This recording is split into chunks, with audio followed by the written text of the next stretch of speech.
Welcome to the Dream Journal.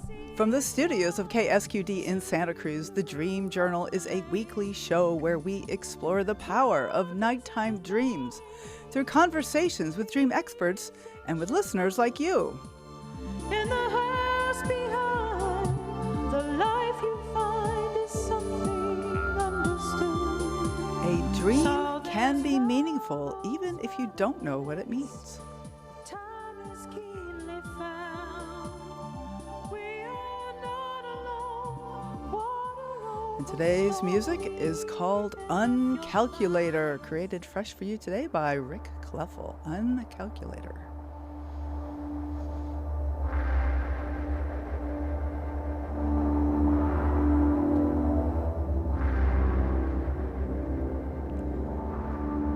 Today, we start the new year by welcoming Katrina Dreamer, who will talk about social justice dreaming and how we can start to dream up the kind of world we'd like to live in.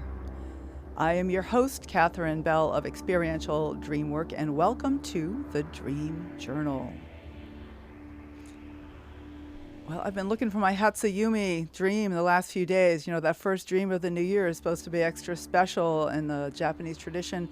And I'm just getting kind of murky images and with lots of people moving everywhere, back and forth through my dreams. And Max and I have been joking, maybe that is the dream. Kind of murky, but with lots of people moving around and around and around and around. So what has your first dream of the year been? Maybe this is helping you prepare for 2026. Something to think about, huh? All right, now on to Katrina Dreamer. Welcome, Katrina. So glad to have you on the show. So thrilled to be here. What a great way to start the year. Yes, heck, fabulous. So Katrina Dreamer is a pagan/druid who co-hosts the podcast Dreaming Back to the Earth. They teach dream workshops on the Dream Portal and have presented multiple times at the IASD conferences and have written for Dreamtime magazine. They also write a web comic and are a tutor for disabled students. You can find Katrina Dreamer at her webpage, katrinadreamer.com. Okay, so the topic we wanted to really address today, Katrina, is social justice dreaming. Can you say a little more about what does that mean?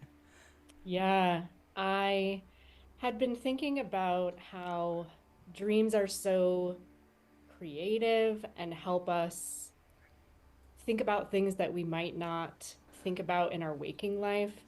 And I thought, what if we could kind of harness that power of dreaming to help us move forward in any kind of social justice project that we feel is important. There's so many of them Right. that we can choose from, a lot of things. And I just thought, wow, what would it be like if people could access their intuition, their dreaming?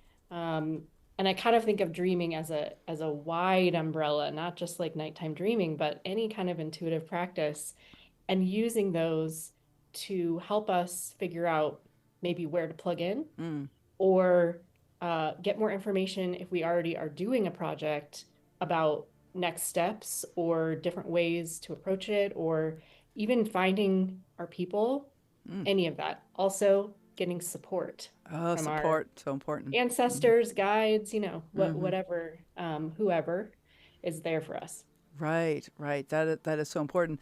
But so often I tend to think of dreaming as kind of a personal phenomenon, that it's kind of about me and my issues, whatever those issues might be. And that's a very important thing. And that you've addressed some of those topics for sure as part of the social justice that we can find in our dreams.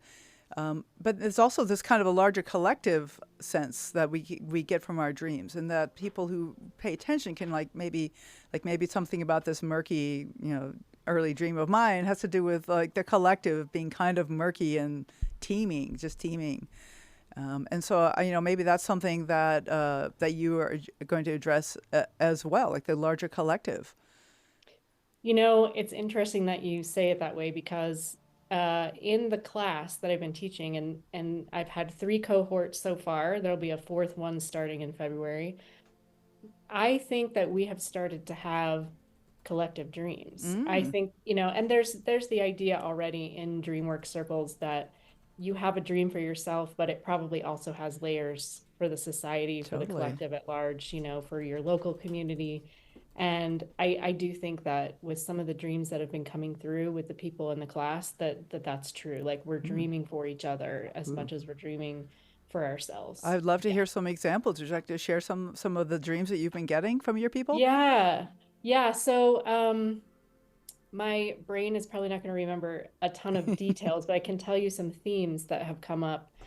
And they're intense. Like people have had dreams about people being kidnapped, Mm. about people being taken by ICE, about people put in camps, about people being withdrawn without their permission and then made to work in a like dingy, dark office space, Mm. and kind of a feeling of like knowing that there's no getting out of it, this is just like the new normal. Mm. Um, on the flip side, um, people have also had some incredible dreams about their ancestors, about nature, about guides coming. So there's this contrast between getting dreams that are reflective of what's going on and also getting dreams about what support there is, like Mm. who's there to help us. It doesn't have to just be us. There's a network of connection out there to help us that's not just in the human realm, which has Oh. been really, Mm-hmm. really cool. And Not one thing just I in want the to, human realm. I'm just going to dwell on that for a yeah, second. Ooh, that caught my attention. You want to yeah, say a little yeah. more about that? Some of the examples, perhaps, or anything? Yeah, well, the one that I was thinking of was someone who came to the class and was saying that she hadn't remembered a lot of dreams in quite a while and was hoping that maybe being in the class was going to help unlock that for her. And sure enough, by the end of the class, she had an amazing dream where there was a circle of women ancestors that came in the dream. And I don't know if she actually shared too many other details about what happened in the dream, but just to have that, it Yeah, wasn't just totally. one, it was a circle. It was like Mm. they are showing up and there's kind of the sense that they're ready to be supporting us. So Right. yeah, in that Wow. way, I mean, once humans, now spirits, right? Right. Um, Well, that and Katrina, that reminds me of there's kind of a motif that I think Jeremy Taylor was the one who used to talk about this. That anytime you have a dream where there's a lot of people, well, I'm thinking about my own dreams now, where there's a lot of people, that he would say, "Oh, those are your ancestors," like watching and saying, "Oh, you take it now," like we're watching you, we're applauding you, go go, right? I just got I just got chills because I Oh, actually also had a very populated dream this ah, morning. okay. So yeah, Mm. that's I'm gonna hold on to that. That's I like that. Yeah, Yeah, it kind of changes things because I very often have large crowds in my dreams, and sometimes it's an audience, or sometimes it's just people milling about. But to think of them as the ancestors, and that I've often felt like I'm doing the work of our ancestors. It's like I'm taking it to the next level, and you yeah, know they did what they could do, and now it's up to me to do what I can do, and yep, getting that yep, support, people that they care about me is beautiful. yeah, Mm. yeah.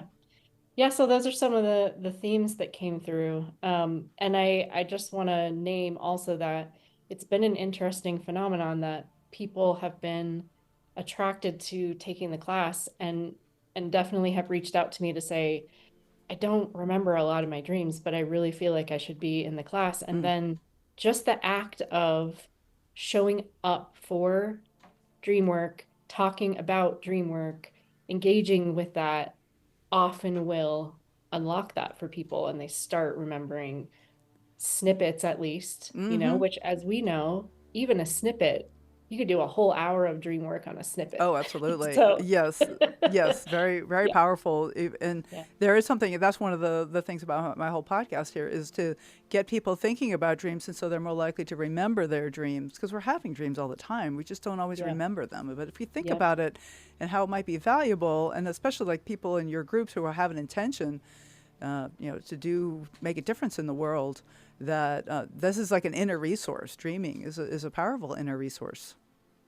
exactly. And I've also been thinking about it as a space that can't really be accessed Hmm. in any other way. Like there's a Mm. lot of chatter in mutual aid groups about, trying to have better security because somebody's always watching at this Whoa. point. Okay. So it's like, how can we access technologies that are not going to be accessed in that way and have that creativity in a space that, Hmm. at least for now, Whew. is a space, right? Yeah, Right. I know. I Right, know. right. Well, we got Yeah. to perfect this co-dreaming where you actually get in each other's dreams and we can actually have long distance Have communications some that are chat. totally chats. Yes, dream Yeah. chat. I've Totally. tried that. Have you tried that before? I have gone so far. I was in a workshop at Esalen with Robert Moss years ago, and we did this co-dreaming experiment where we decided we will all meet as this canyon. There was a picture in the room where we were meeting, and it was a beautiful, probably Red Rock Canyon, and we were all going to meet there. And some of us actually showed up there, and so we and like I recognized one person from the class, and that same person said, "Oh, I did dream about being there." So there was like a connection, and Wow. but it was hit and miss. I mean, of the Yeah. 10 of us or so, maybe about four were made it. So I think it's probably a matter of practice, right? I had a true. similar thing where I was in a dream group in Oakland and we did a experiment to try to meet up and it was kind of the same thing. Like it seemed like most of the people in the room had a dream at least adjacent to the theme of the place we were going to go, Mm, but then the people actually being at the place together was a small number, just like you had. mm, But mm. it makes me think that if we were practicing it more than a one-off, in a workshop or a class or something like that, that maybe that could be cultivated in a different way. Right. Well, and of course, then there's always the elusive lucid dreaming, which it's elusive for me. I don't find it very reliable, but that would be a Yeah. forum where you could maybe initiate some kind of communication with people who are also asleep at the same time. I don't know if anyone has really gone into that.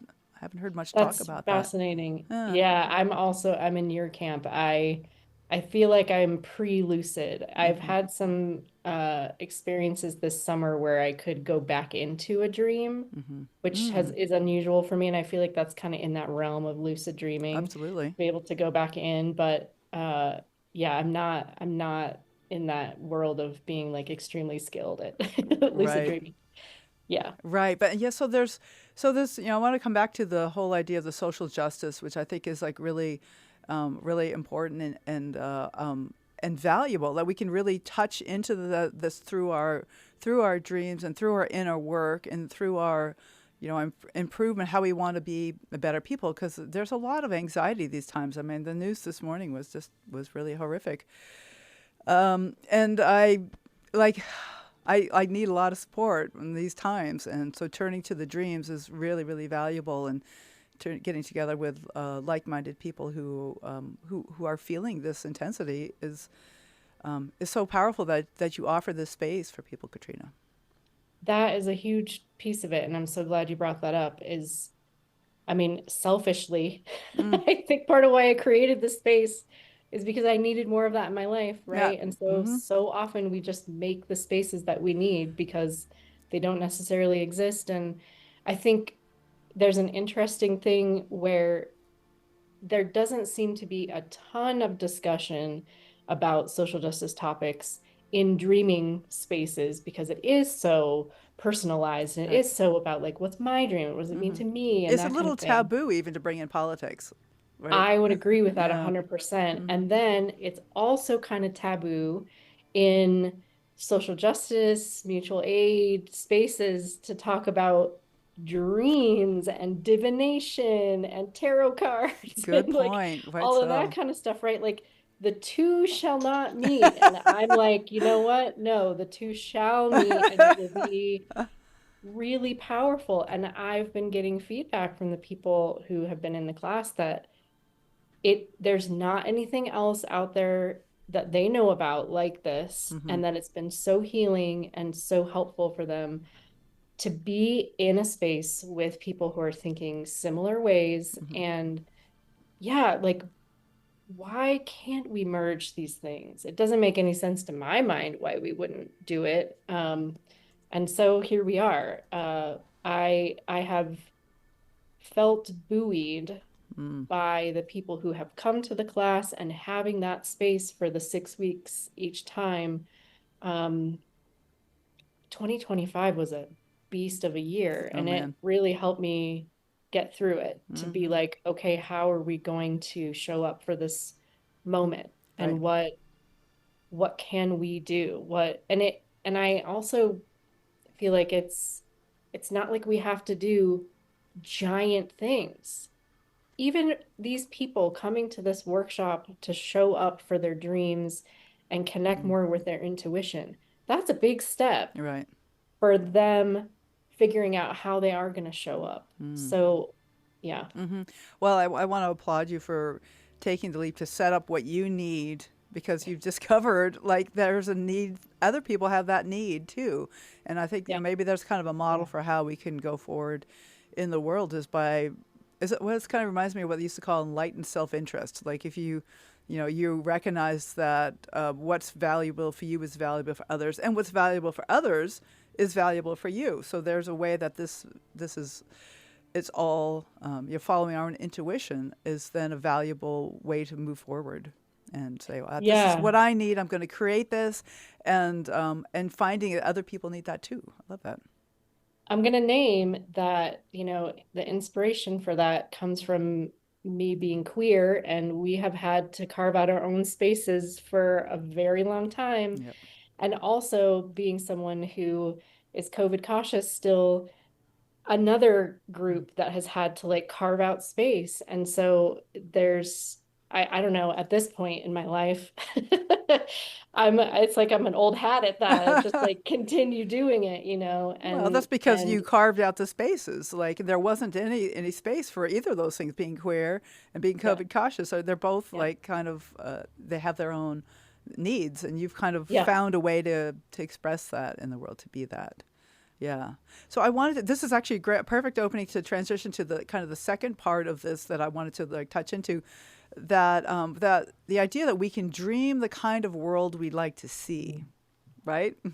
Here we are. Yeah. So how what I like to hear what you have to say about that. I'm very curious. So I think about it in several ways, and dreaming is absolutely one of them. So I talk a lot in the class about incubating dreams, Okay. which if you haven't heard that like phrase before, it's basically um, there's different techniques, but thinking about the kind of dream you want to have that night, literally, and asking to have a dream about a particular topic. You might put a note under your pillow, you might say it in your mind while you're falling asleep. A technique I really like to use is tapping my third eye. Hmm. I learned this Really? from Linda Mastrangelo when Ah. I was in grad Huh. school with Linda. And Okay, Linda. Shout out to yeah, Linda. Yeah. you tap your third eye and you say, tonight when I dream, I would like to dream about XYZ. And when I wake up, I'll remember. And then Mm. you just kind of tap a little bit. Mm. This has worked for me for serious dreams and silly dreams Okay. because I have tapped in. Uh-huh. I got to interrupt A, you, Cheetah, because where oh, exactly is do the it. third eye? Is it like in the forehead or Oh, is it thank between you for there? saying Yeah. yes. It's like up, so your eyebrows in between your eyebrows, and then But up then up a maybe little like the more, middle like of your in the middle forehead. of the forehead. Yeah, Okay. yeah, Ah, yeah. oh, okay. That's nice. That's right. Okay. I forgot people are listening and we're Right, seeing right. each other, but Ah, so you've done this yes, with some dreams, some serious I dreams, some silly have. dreams. Silly dreams, I'm a gigantic fan of Pedro Pascal. So Hmm. I thought, how fun would it be to have a dream with Pedro Pascal? Tapped it in, there was Pedro in my dream. Well, who's So, Pedro Pascal? Like, I don't know. oh, Pedro Pascal. Pedro Pascal is an actor. This summer he was in the Fantastic Four movie, but he's also been in the show The Last of Us and Narcos and a whole bunch of other things. But he's just a lovely human, and yeah, Somebody you big admire. big Pedro Pas.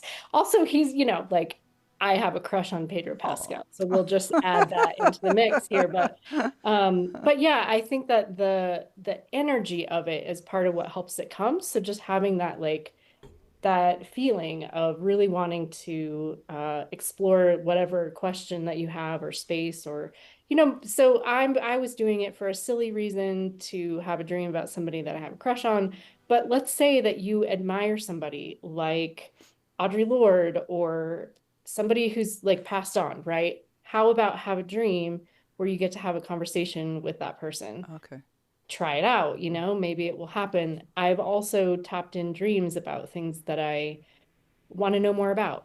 Like I want to know what would be a great next step for the mutual aid group that I'm a part of. Ah, yeah, yeah. What Okay. what could we, what could we be doing new that we haven't been thinking about? It's like my brain only knows so much. So Mm-hmm. why not tap into the wider Mm-hmm. consciousness or the Mm-hmm. ancestors or guides or whoever. I mean, it might even be the land that's talking to you. It might be animals that come to you. It's like the possibilities are really vast in Right, that way. right. But beyond the Yeah. human realm, even, that's like that you're Yeah. talking about. So you can have specifically like what's the next step, or how am I going to reach the people I need to reach, or Yes. whatever. Okay, yeah. So the Yeah. incubation to help you move forward. All right. Yeah. Because Yep. it's kind of hard to know what to wish for sometimes. Like like I could do a better job running the world. But what could I like? What would be the consequences? I don't know. I have to go a step at a time because it's hard Yeah. for me to really imagine. Maybe that's why there's so few sci-fi books about utopias. They're mostly about dystopias Yeah. because it's so hard to know what is going to work. It's hard to know. I would say to that point, that I think part of what we need to do is have more imagination about things going well. Ooh, So it's like we have this massive trove of right. dystopian outcomes, right? And I think Totally. there is something in the collective right now about kind of wanting things to collapse so that we Mm. can start over. But does it need to get to that point? Could we have the imagination to imagine it shifting and going well? Mm-hmm. And I think that that's part of where I'm coming from is I just saw something on Instagram today about it being like hope core. Ooh. Like Huh. like thinking about being hopeful about things, but not being unrealistic about things, but just having hope that we can turn things in a better direction. Uh-huh. It feels overwhelming because the systems are massive and the They systems are. are overwhelming that we're up against. Mm-hmm. But I do feel like if there were a cohort of people that were thinking about like how good can it get Right. Imaginal instead of cells. We how need those bad is it imaginal going to get. cells. Yes. Yes. But do Then we what would really that have to go to do? goo before we get to be the butterfly, right? Can we, Yeah, oh, the can we? butterfly. Can we just like, Let's can we make start. an evolution from caterpillar to butterfly rather than going all the way to goo? I would like that. I would appreciate I'd that. appreciate, yeah, Yeah. I'd prefer that. Yes. Yeah. Yeah. But, Mhm. but maybe by some of these dreams, like maybe we can incubate some dreams about what would a healthy society look like? What would healthy Yes. relationship be? What would, healthy Exactly. planet? Exactly. And for me, when I have a really powerful dream, I'll have that felt sense that I bring with me into waking, right? Like Mm. I'll feel how that dream felt and I'm able to carry that through. And I think that if people could have that more of that experience of that felt sense of what that new world would look like, feel like, that's like the seed that you could carry into waking to then be like, yep, it's possible. I Mm. felt it. I Mm-mm. felt that it was possible, Right. Well, and just in my personal growth, that's been the real key is having that feeling, like feeling supported, like and having in the dream to feel loved and supported, and then I wake up and I'm like, oh, I have the capacity for that feeling, right? Because Yes. when I was Yes. so unhappy and sometimes when I'm frustrated and miserable, it feels like I'm never going to be loved. I'm never going to be happy, and yet when I have a happy dream, I recognize I have that capacity. And that was Yes. so Yes. helpful for me moving forward. Even though at first I was like annoyed. It's like, what do you mean? I can be happy. No, I'm not happy. Like, but wait a minute. You just were happy. You have that Right. possibility. And it can be like a touchstone that you can Yes. use to push you forward. Mm-hmm. The other piece about all of this, I've kind of hinted at that it's bigger than dreaming. In the class we do 6 weeks. So the first week we do talk about dreaming, but then we talk about connecting with nature Mm, on different mm-hmm. levels. Um, we talk about connecting with ancestors and starting an ancestor practice if you don't already have an ancestor practice, Not or talking about like a waking life ancestor practice, not necessarily in dreaming. yes, Okay. and I guess both, and Uh-huh. because I Sure. do talk about how to dream with ancestors. And then I bring up different divination technologies, Hmm. and people can experiment with trying out different things Like that what? What do you? tarot cards, Uh-huh. or even just using like dowsing rods Hmm. or pendulums, Pendulums. or even playing cards, Hmm. flipping a coin, like kind of the things that you think about maybe you did as a kid, but Yeah. there's something there Oh, about that's all awful that woo, stuff. Katrina. I don't know. I know. I am extremely woo. So, Truth comes out. Okay. yes, I Huh. mean, I'm a Pisces, so what are you going to do? But there's Yeah, so something there. There's something like there's something that there is. hundreds, thousands of years humans have been doing that kind of a thing, a Yes. lucky charm, or there's something. There must be something there, or wouldn't I mean, persist. I know it for my own life. Yeah. So, I just talk about experiences that I've had. And I mean, there have been people who had predictive abilities, right? For in any mythology, you can go back to reading, or any stories about people. There's always somebody who kind of had like either precognitive dreams that Mm-hmm. were letting people know, or Mm. just had like knowings about things. And we're Right. all tapped into that Well, just to in say, some way. Katrina, that my understanding of some of the Native American people, and like kind of in traditional cultures, that queer people who've been always with us were the shamans in a lot of times. So Yes, a lot of times, just to yes. name that, right? Yes, I do think that. Well, and I've always dreamed about a world where people are not so afraid of those things, Mm-hmm. and then can use them to not only help themselves but help everybody, Mm. right? And I think that, just the history of the way things have gone, those things have been shut down and talked about as evil or bad, Right. or just don't do, Mm-hmm. because it is threatening to power, I think, in a lot of ways. Mm-hmm. So, Right. yeah. Right. Well, this is fabulous. This is Katrina Dreamer, and we're talking about social justice, dreaming.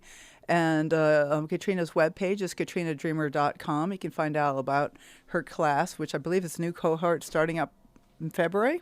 February February 6th, 6th. yes. Okay, good. Yeah. So check that out. I'll repeat that again at the end of the show. But we need to take a short break, and we'll be coming back. And I have some more fabulous questions for Katrina. We are broadcast live from the KSQD studios in Santa Cruz, and co-broadcast live in San Jose by KCXU, and podcast everywhere. We will be right back.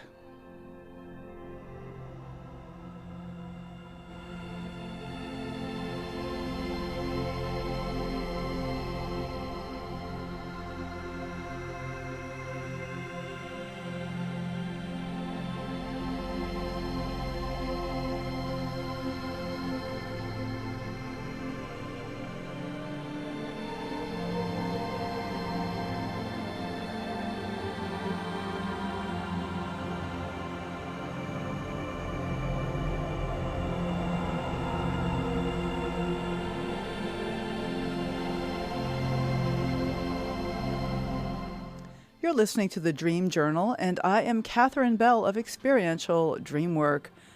We have a very active online streaming group right now, and I'd like to send out a shout out to our far-flung listeners: Santa Cruz, Aptos, Watsonville, San Jose, Gilroy, Mountain View, San Francisco, Paso Robles, Citrus Heights, Victoria, British Columbia, Surrey, British Columbia, and Chardon, Ohio. So glad to have you listening to the show.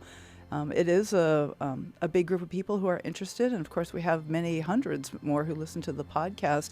But if you want to increase the reach of dreaming and really help people learn about the importance of their dreams and the fun of paying attention to dreams, you can follow the podcast. You can what am I doing? There we go. You can follow the Dream Journal on your favorite podcast app. And if you like, leave us a rating or a review, because that is the best way to nudge that algorithm.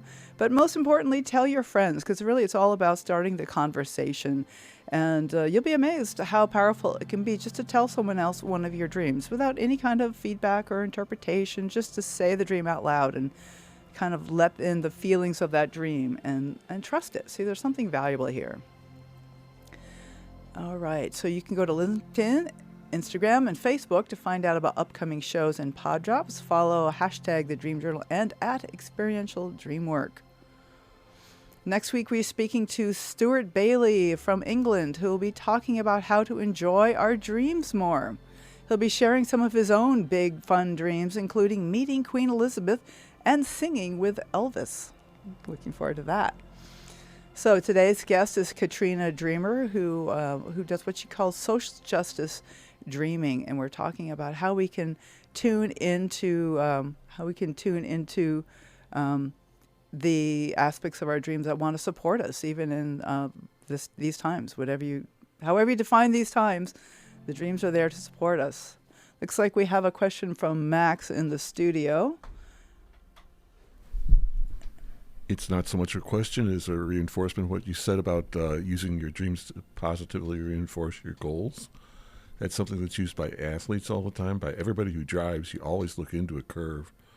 By people who start businesses, they never think of how they can fail as a business when they started.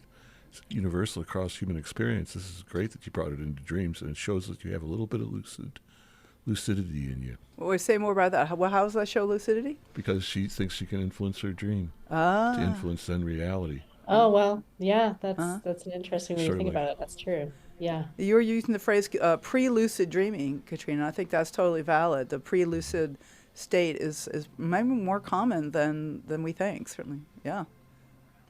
Yeah, and I think what happens for me is that when I get lucid, I get too excited and it wakes me up. It's like, wait, what? I did it. I know, me too. I totally get that. Then I wake up. Yeah. Right. Exactly. Well, that's a whole phase of lucid dreaming, I'm told. I have rarely gotten past that. But Max is, I don't know if you listen to previous shows, but Max lucid dreams kind of inevitably and constantly. And he's like, his practice is to not control the dream, typically, right? That's Yeah. I heard you say that, yep. And how do you be in the dream authentically and not control it? Which is a great metaphor for waking life, actually. How do you be in life authentically and wholeheartedly, but without needing this anxious control, you know? Yeah, it's so funny because I've often said to people that I think I don't pursue trying to be lucid because I try to control my life so much that I don't want to try to control my dreams. I just want to let my dreams bring what they're going to bring, you know? So, yeah. Although incubation, just to say, Katrina, incubation is a little bit of control. Like there is It a way, is. it's You're like right. it's asking, it's gentle, it's very gentle. And I think it's valid. I think it's totally valid to say, this is what I'm looking for. I want more of this, more. So it's a fine line for me too. How do I, be authentic and make choices and yet not be obsessively controlling things? Yeah. Yeah, exactly. And the other thing that I was thinking about just for my own dreaming last night, dreaming is such a creative space. And, Max was just talking about athletes do this. Creatives do it, artists, writers. I got an idea for a book in my dreams last night, and I just happened to wake up at like 2:30 in the morning. So sent myself a little email what the idea was, because I knew if I didn't write it down somewhere, I'd forget it. And yeah, I'll carry that through. And that was part of what made me think in the first place that we could utilize the dream space as a visioning space for things that we want to create in the world. Like if we're getting ideas about creative things that we bring into the world, why not use that same mechanism to bring forward ideas about just, yeah, whatever change that we would want to see. And that could mean that the dream is telling us that it needs to be us that does the thing, or it could be the dream saying, connect with this person, connect with that person, connect with this group, go to this place and see what happens. There's just a lot of possibility and information that can come through. I love that. Anything else you want to add, Max? Well, I think we're getting back to using the full definition of the word dream here, where I could only dream of having that happen or something like that instead of dreams. You mean like a waking life aspiration kind of An thing? aspirational thing, yeah. I think that's what you're getting into, and I like it.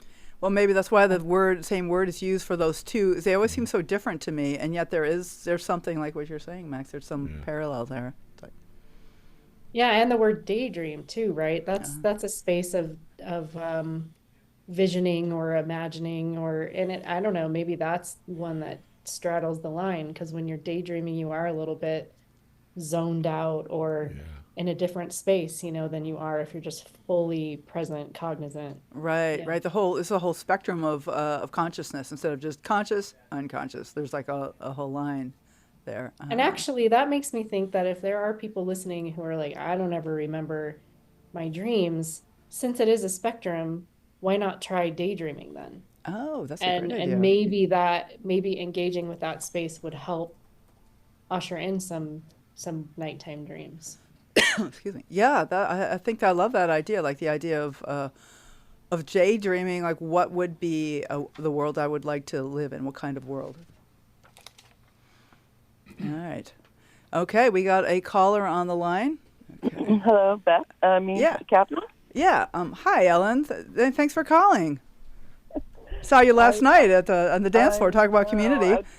I didn't think I'd necessarily be calling in, but when she mentioned precognitive and social justice oriented, I have to share this dream from many decades ago, because it's probably the most profound dream I ever had. Oh, please, that'd be great. It was precognitive. I think it was my very first extremely precognitive dream. And let me turn down. I'm listening on this other. Oh, yeah, please, thanks. Yeah, and it's like disturbing me, so hi. So yeah, and it was social justice related. So I was in München, Germany, and I was staying with this friend of mine, this Indian man from Goa that I had met in Portugal. Don't ask me back then how we managed to get together. That's always surprises me, pre-cell phones and everything, like that's crazy. But he'd given me an address in München. He was staying with a man he had a lot of friends that were Pakistani. He always told me it was because he wasn't Hindu Indian, he was Christian Indian from Goa.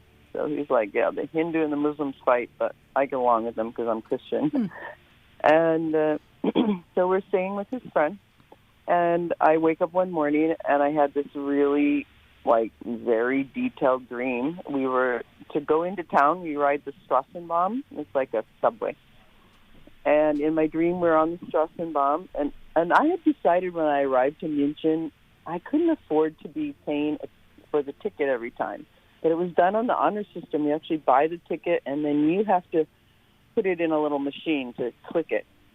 And that happened to us in Denmark. I was previously in Denmark, and then I was with a friend of mine, and we had bought tickets for the train, but we didn't know we were supposed to punch them, right? So the conductor comes to check the tickets, and we show our tickets, and they were trying to tell us in Danish something was wrong, and we didn't understand. So I'm like, well, this is could be a very innocent mistake, so I can't afford it. I'll just have the tickets, and if someone says something, I'll just say, I don't know, I got a ticket, And my friend, who was dark-skinned, said, well, I can't afford to do that. I buy monthly passes. He was like, no, they're so racist here. No. And he's completely correct. So we're riding along, but in my dream. Okay, so in my dream, I'm with my friend from Goa, my dark-skinned Indian friend, and we're on the Strassenbahn. And one thing that he told me a long time ago is that these controllers randomly get on trains and they check tickets. So your tickets don't get checked most of the time, just randomly. And the way you sit on the train is there's sliding doors on both sides, and if you sit toward the middle, and you see the sliding door opens, and if you're paying attention, you'll know controllers, and you can just walk out the other door.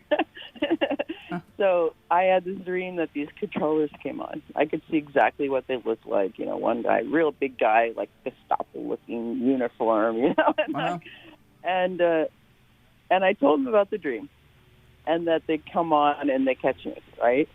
And he's like, okay, we're going to be really careful. So we always sat in the front seats, not the back seats, you know, and we did that for day one after the dream, watching every time the door was open, no problem. Did it day two, watching every time the door's off, no problem. So on day three, he was excited. We were going to head downtown. It was in early December. It was already getting all this kind of Christmas stuff going on, and he was going to meet. He had a German girlfriend, and they're going to drink Glückwein, which is like good luck wine, I guess.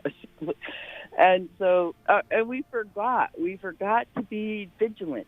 That they come back and they see my ticket, and you know they collect everybody for tickets or don't have them punched or whatever. And I tell my friend, don't worry about it, and they're going to take us to the local police controlling room, right? And I don't know how detailed my dream was. I don't remember to the guys coming in and catching. But you did So get my caught, friend- though, and you got taken.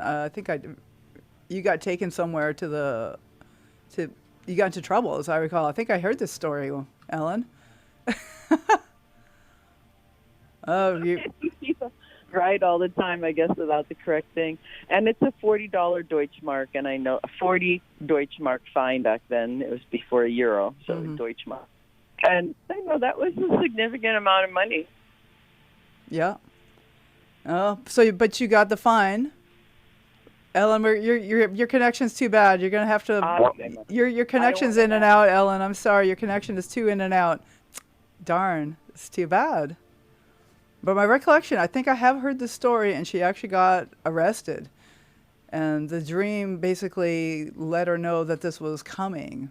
And yeah, it's my recollection. Well, I find it interesting that it was day 3. You know, 3 is such a number that's significant in so many day 3. mythologies, symbologically, you know.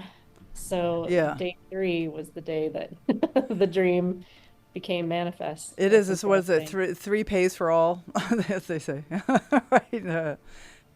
So Wow. that's Ellen's like precognitive dream around social justice, and I totally see that, and it's tried. It tried to prevent. It tried. Okay, Ellen's called back. Thanks. So what happened is I ended up getting arrested by that guy, and I Yep. told him, you can't arrest me. He goes, yes, I'm going to teach you bitch a lesson. And I ended up staying 5 days in jail in München. Oh. It took 5 days until I could get out of jail. For a 40 mark then- fine. Oh no. And then I couldn't even give all the details. But when they took me, when the paddy wagon went to get me out of that little, whatever they call it, little block, little prison block thing, little cell, when they went to take me to the regular week, it was a weekend, so then they have like a weekend place I hold people before they take them to the regular prison. I did all of that. I went in the paddy wagon to the weekend holding cell. I went and saw a judge during that weekend.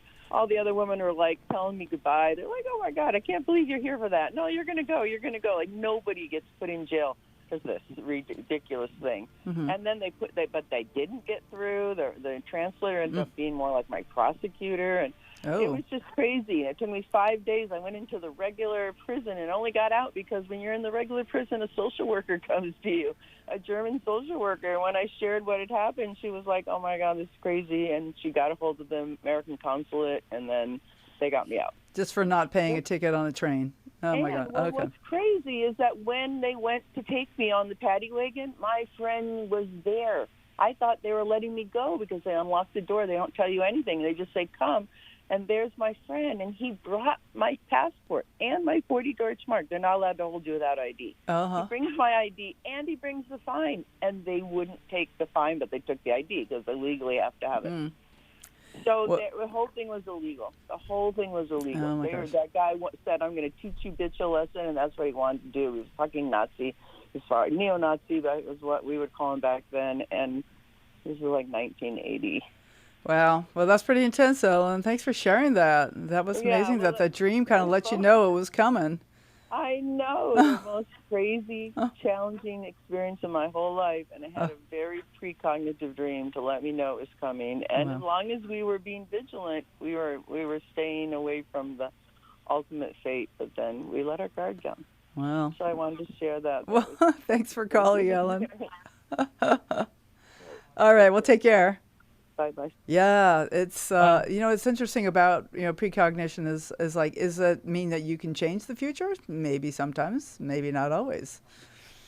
Like, Right. you know. Hard to say, right? Yeah, I mean, we like to think we have free will, so we have some choices Yeah. as we go forward, Yeah. um, uh, and that not, things are not inevitable, but maybe it's like likelihoods or something. But that's a pretty wild dream. I'm really glad you Yeah. called. That's so cool. Yeah.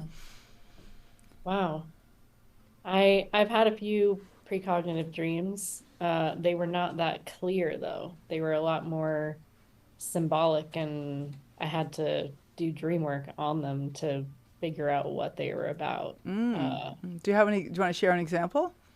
well, I dreamed I've been divorced twice, and the first divorce, I had a couple of precognitive dreams. In one, I was in the kitchen with my ex, and we were having a we were having an argument, I think.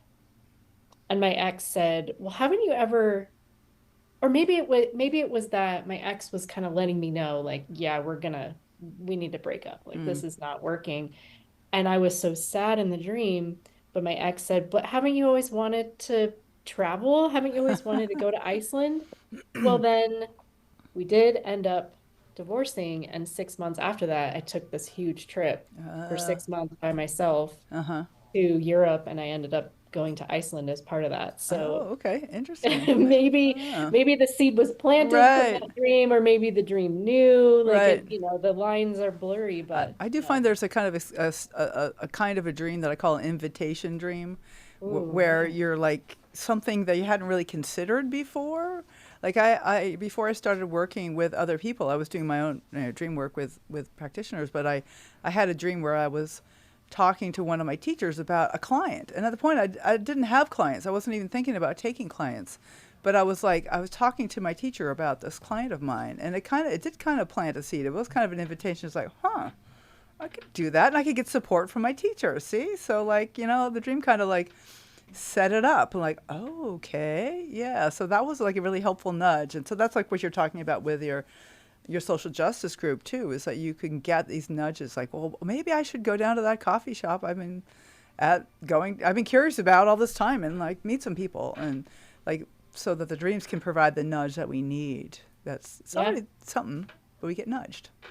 Bringing it back to Jeremy Taylor, Mm-hmm. when I was in grad school, I took a class with him, and I had a dream one night that he was telling me that I should call myself Katrina Dreamer, because of course Oh, that's not my last name. oh, right. Well, we I assume. mean, maybe it could be, but yeah, Jeremy Taylor was like, "Yep, call yourself Katrina Dreamer." And after that, I Uh, did start using that name for my creative and dream work, your and web now it's page and like all that. my Yep. tutoring business is Katrina Dreamer Tutoring. Like I just use it in Ah. all of my forward-facing stuff. So yeah, was that invitational? Was that Mm. Jeremy like literally coming in my dream to tell me that? I don't Was know, it but it's precognitive? like doesn't It matter. doesn't matter. Yeah. It's worked out. Oh, I Yeah. love that. So yeah, so Katrina Dreamer, we just have a few minutes left. I want to say your webpage again, and maybe talk about your class a little bit. Yeah. KatrinaDreamer.com, spelled That's just it. like it sounds.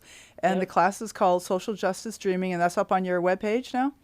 Yep. You can go to katrinadreamer.com/SJD, like dog, social justice dreaming. Okay. And there's a page there that you can use to register. The class starts on February 6th with a live Zoom call where I introduce myself and what the class is going to be about, and people get to know each other. And then most of the class is asynchronous through the Dream Portal, which is an online space that has like discussion spaces. And then I also share weekly content, PDFs that people can download, and other posts that kind of get people thinking about the topic of the week, with exercises they can do. And there's a live that happens midway through the class to kind of bring us together, see how things are going. And there's a live that rounds out the end of the class. Kind of meet on Zoom 3 times to check in. And then there's just always check-ins and dream sharing and things that happen on the portal. So it's kind of an intensive, at your own pace, a kind of a thing, but with community, with others. Yeah, I love that. Yes. Okay. And people have gotten connected with each other and are now, like becoming people that know each other outside of the class, which is exactly what I was hoping would happen, make these little connections so that we can kind of build a consensus of people that are thinking in this way. Fabulous. Yeah. So do you have any last minute thoughts or encouragements to share with our listeners? Well, I would say to people listening, think about what have your first few dreams, if you've remembered any, been these last few nights. And even if you only remember a word or a snippet or a color or an image, writing those down is helpful. You can work a dream from just a small amount of something and see if there are any themes that relate to social justice or things that you care about that you want to see happening in the world, or the kind of world that you want to see come forward.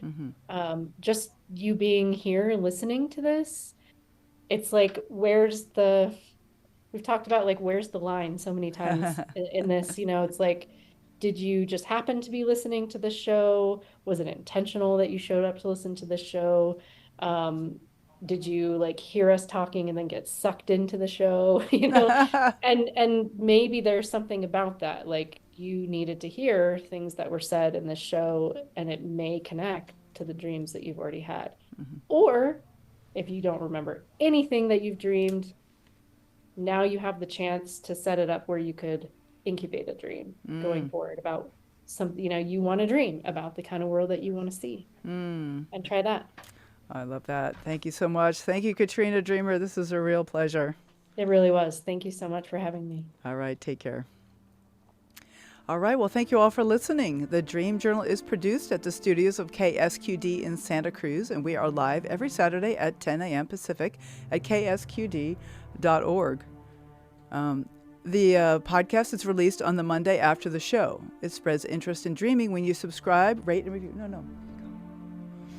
I'm Catherine Bell. Find out about my dream coaching practice at experientialdreamwork.com and email me at catherine@ksqd.org. That's KATHERINE@ksqd.org. Follow Experiential Dreamwork and hashtag The Dream Journal on Facebook, Instagram, and LinkedIn to keep up with the shows.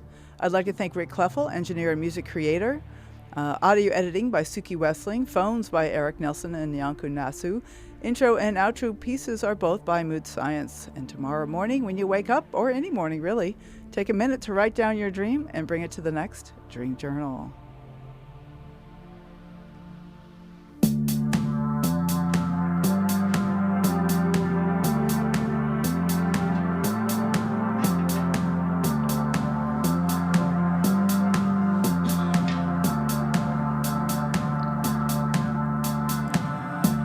Know that you might be the target.